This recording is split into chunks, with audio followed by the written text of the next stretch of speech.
Good afternoon बच्चों। चलिए आज का क्लास हम लोग स्टार्ट करते हैं। आज का क्लास क्लास 10th का मेन कोर्स बुक का है। मेन कोर्स बुक का है और जिसका चैप्टर 3 है। अब पार्ट 2 है। पार्ट 1 मैं ऑलरेडी आप लोगों को पढ़ा चुका हूँ। मीन्स इस चैप्टर का जो नाम था, मीन्स इसमें दो कहानी है उड़ान के बारे में, फ्लाइंग के बारे में।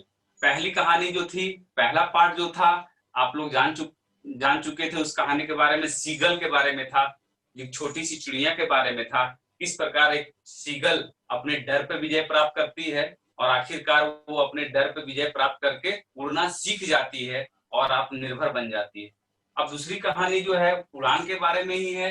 उस चैप्टर का पार्ट 2 का नाम है ब्लैक एरोप्लेन। जैसा कि मैंने यहाँ बनाया है ब्लैक एरोप्लेन, देखे होंगे। ब्लैक मीन्स इस कहानी का नाम ही है ब्लैक एरोप्लेन।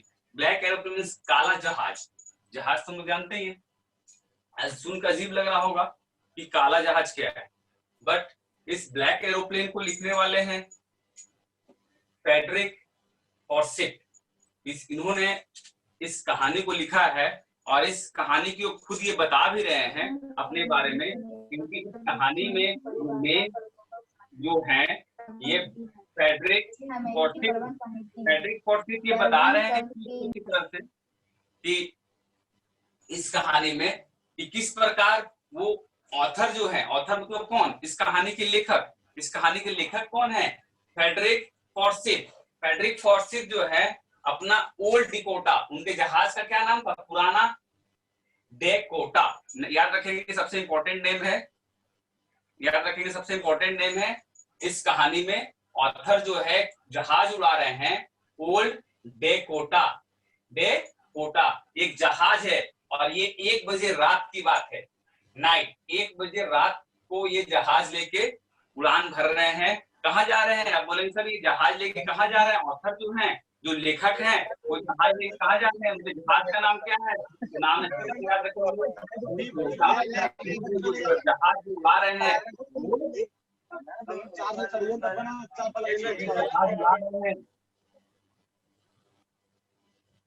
उस जहाज का नाम जो है ओल्ड डिकोटा है। याद रखेंगे इस चीज को अच्छी तरह से आप लोग। उस जहाज का जो नाम है ओल्ड डेकोटा। तो ये जहाज लेके उड़ रहे हैं। कौन लेके जा रहा है? ये फ्रेडरिक फॉर्सिट जो कहानी के लेखक है। इस कहानी का नाम क्या है? Black aeroplane. तो ये जो ऑथर जो है उड़ रहे हैं लेके जहाज को, 1 बजे रात की बात है। ये जहाज लेके जा रहे हैं कहां से? फ्रांस से इंग्लैंड की ओर जा रहे हैं। फ्रांस से इंग्लैंड की ओर जा रहे हैं। तो फ्रांस में ये काम करते थे और इनकी हॉलीडे हो चुकी है, इनकी छुट्टियां हुई है और ये छुट्टियों में इन्होंने सोचा कि अपने इंग्लैंड, अपने फैमिली मेंबर्स के पास, अपने परिवार वाले लोगों के पास मुझे जाना चाहिए। कि अपनी जहाज लेके जा रहे हैं और उस जहाज का नाम है ओल्ड डेकोटा। डेकोटा लेके ये उड़े हैं। रात में 1 बज रहा है और वो जहाज लेके जा रहे हैं अपने परिवार के पास, फ्रांस से इंग्लैंड की ओर। फ्रांस से लेके उन्होंने जहाज निकला है और वो इंग्लैंड की ओर जा रहे हैं और वहां पर वो खुश हैं। वो जाते समय बहुत ही खुश हैं क्योंकि वो अपने फैमिली मेंबर से मिलने वाले हैं और वहां अपनी छुट्टियां वो बिताने वाले हैं। तो आगे अब बढ़ते हैं। उसके बाद क्या होता है? यहाँ तक सब कुछ ठीक ठाक चल रहा है, जहाज अपनी मूवमेंट में चल रहा है। अब वो जहाज लेके उड़े जा रहे हैं, मौसम पूरा क्लियर है। तब वो क्या करते हैं? डिसाइड करते हैं कि आपको मालूम होना चाहिए कंट्रोल रूम। जहाज को ऐसा नहीं है कि बस के जैसा, चाहे फिर आपको मारुति कार के जैसा, चाहे सिंपल मोटरसाइकिल के जैसा चारों तरफ से आप देख देख के उड़ा सकते हैं कि हाँ वो इधर है हजारीबाग, इधर से बही जाएगा, उधर से कोडरमा जाएगा, उधर से बरकट्ठा जाएगा। ऐसा यहाँ पर नहीं है। जहाज में सिर्फ आपको कुछ भी नहीं दिखाई देता है, सिर्फ सामने दिखाई देता है। और इंस्ट्रक्शन जो है, कान में जो माइक्रोफोन लगे रहते हैं, आपको कंट्रोल रूम, हर के इलाके के लिए कंट्रोल रूम रहता है। वो कंट्रोल रूम आपको बताता है कि आप सही डायरेक्शन में जा रहे हैं कि नहीं जा रहे हैं, आपको किधर से मूवमेंट मोड़ना है, किधर कितनी डिग्री में आपको अपने जहाज को मोड़ना है और कब आप पहुंचने वाले हैं, क्या जानने वाले हैं। सब कुछ आपको माइक्रोफोन और कंट्रोल रूम ही कंट्रोल करता है। ऐसा बिल्कुल नहीं कि कार और मारुति के जैसा कि आसानी से आप मुंडी अपना खुद घुमा घुमा के देख रहे हैं कि हम पहुंचे कि नहीं जा रहे। कि रांची कब पहुंचने वाले, कितना किलोमीटर है, क्या है, सारा ऐसा कुछ भी उस जहाज में नहीं होता है। कैसा भी जहाज हो उसमें सिर्फ उसको इंस्ट्रक्शन फॉलो करना पड़ता है। उस व्यक्ति को जो जहाज उड़ा रहा है उसको कंट्रोल रूम बताता है कि आप कहाँ पर जा रहे हैं कि नहीं जा रहे हैं। तो उस कंट्रोल रूम का ये कंट्रोल रूम पेरिस, पेरिस एक जगह का नाम है पेरिस। और वो क्या करते हैं, वो डिसाइड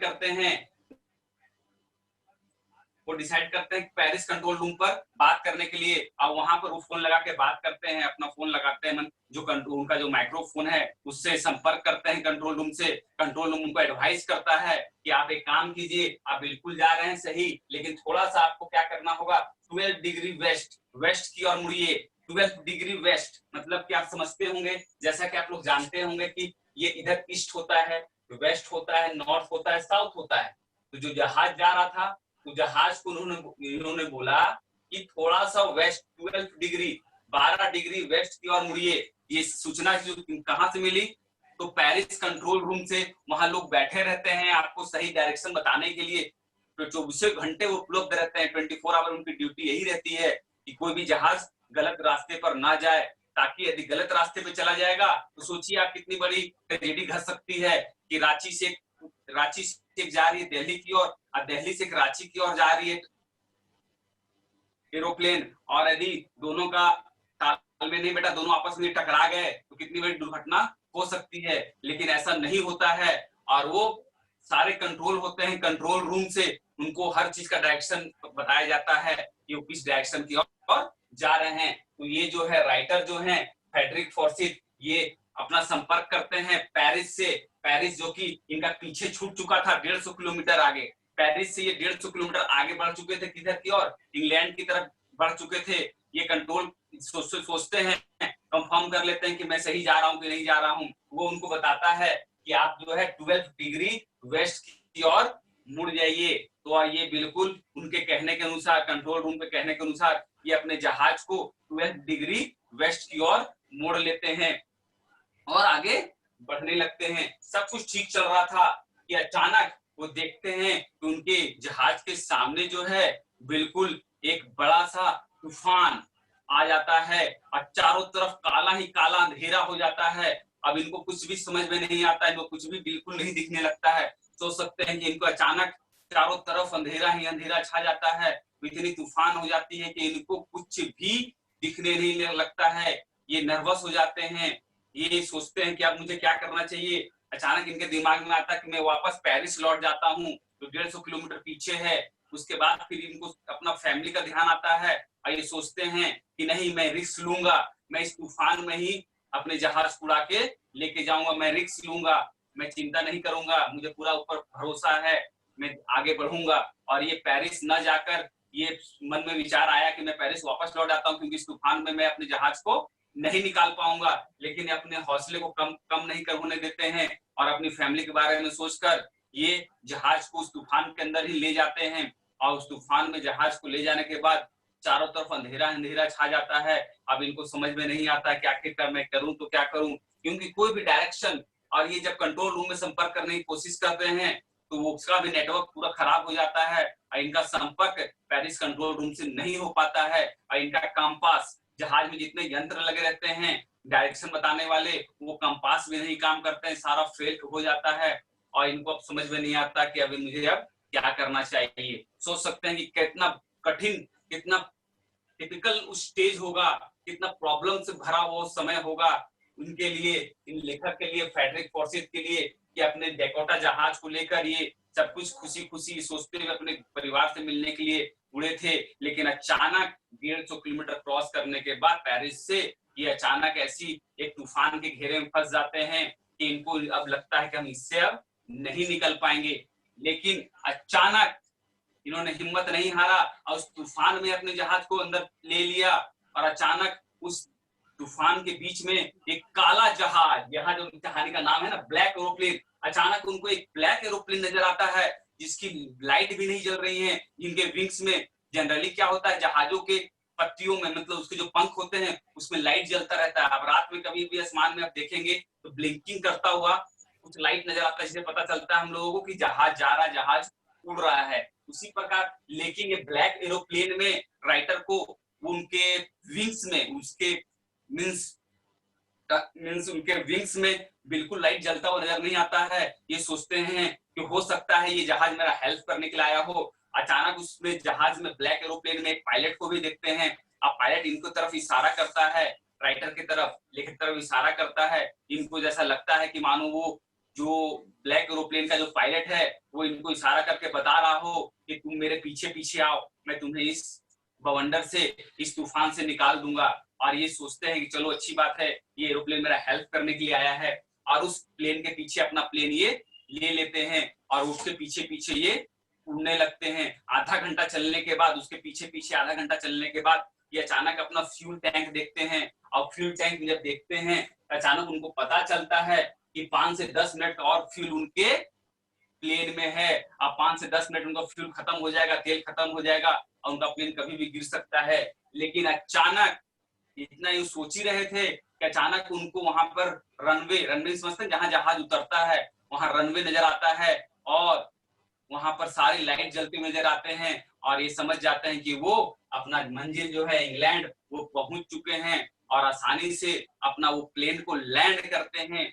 और वहां उतरकर अपने चारों तरफ वो ब्लैक एरोप्लेन को देखते हैं कि वो भी उनके साथ लैंड किया होगा, लेकिन ब्लैक एरोप्लेन उनको बिल्कुल ही वहां नजर नहीं आता है। तो वो फिर कंट्रोल रूम चले जाते हैं, वहां से अपने प्लेन को खड़ा कर कर पता लगाने के लिए कि मैं उसको, उस पायलट को थैंक यू बोलूंगा जिसने मुझे इस तूफान से निकाल कर बाहर लाया है। और वो जाते हैं, वहां पर एक लेडीज बैठी रहती है और लेडीज को बोलते हैं कि मेरे जहाज को जिस जहाज ने हेल्प करके बाहर निकाला है उसके पायलट को मुझे मिलना है, मुझे उसको थैंक यू बोलना है। तो वो जो लेडीज है वो अचानक, जो कंट्रोल रूम संभाल रही थी, वो अचानक जो है कंफ्यूज कर जाती है। बोलती कौन सा जहाज, सिर्फ ऊपर में तो सिर्फ आपका ही जहाज को हम लोग लोकेट कर पा रहे थे और आपके जहाज के आसपास तो कोई भी जहाज नहीं था, आप किस जहाज की बात कर रहे हैं। अब इस राइटर को समझ में नहीं आता है कि आखिर ऐसा कैसे हो सकता है कि वो जहाज सिर्फ मुझे ही दिखा और ये कंट्रोल रूम में ये जहाज पता ही नहीं चल पाया और ये ऐसा बोल रहे हैं कि और कोई भी जहाज मेरे साथ नहीं था। और ये कहानी यहीं पर एंड कर जाती है। और ये राइटर यहाँ पर क्लियर नहीं किया गया है कि आखिरकार वो ब्लैक एरोप्लेन था कौन। ये लेखक का अपनी सोच का अंदर का इमेजिनेशन था कि लेखक को मदद करने के लिए वो ऐसी कोई पावर आई थी जिससे लेखक का हेल्प उन्होंने किया। ये दो घटनाएं जो हैं, पहली घटना है जो उनका कॉन्फिडेंस था सीगल को बाहर निकालती है। यहाँ पर भी देखे होंगे इस कहानी में भी इंपॉर्टेंट क्या था, इसने डिसाइड किया कि वो वापस लौटकर पेरिस नहीं जाएगा, इस तूफान का वो सामना करेगा और तूफान में आगे बढ़ेगा। इस कहानियों से हमें पता चलता है इंपॉर्टेंट क्या है कि आप कभी भी हमें परेशानियों से हारना नहीं चाहिए, उसका डट कर सामना करना चाहिए। यदि आप उसका डट कर सामना करेंगे तो ऊपर वाला आपका हेल्प निश्चित ही करेगा। उसके लिए आपको हमको एक कदम आगे बढ़ना होगा। यदि एक कदम पीछे ले लेंगे तो वो आपको बिल्कुल हेल्प नहीं करेगा। ये अब मेरा भी अनुभव है और आप लोगों का भी अनुभव होगा। इसको कभी भी आप ट्राई कर सकते हैं। ये कहानी ही इतनी ही अच्छी है कि आप समझ सकते हैं किस प्रकार से सस्पेंस इस कहानी में रहा कि उस राइटर को, इस लेखक को, फ्रेडरिक फॉर्सिथ को, उसके जहाज को एक तूफान से ब्लैक एरोप्लेन निकाल कर बाहर ले आया और वो अपनी फैमिली से मिल सका। और इस कहानी का एंड बहुत ही अच्छा हुआ, सुखद हुआ, बेस्ट हुआ। लेकिन इस कहानी में ये क्लियर नहीं हो पाया कि आखिरकार ये ब्लैक एरोप्लेन था कौन, क्योंकि कंट्रोल रूम ने भी बताया कि वो जहाज जिसको जहाज के बारे में बात हो रही है वो जहाज हम लोगों ने नहीं भेजा है और वैसा कोई भी जहाज आपके जहाज के आसपास हम लोगों ने नहीं लोकेट किया है। सिर्फ आपका जहाज ही हम लोग लोकेट कर पा रहे थे, लेकिन आपसे संपर्क नहीं हो रहा था। यहाँ पर ये कहानी एंड कर जाती है और इस कहानी से जुड़े जितने भी क्वेश्चन है, कंफ्यूजन है, आप लोग बेहिचक पूछ सकते हैं। Thank you everybody.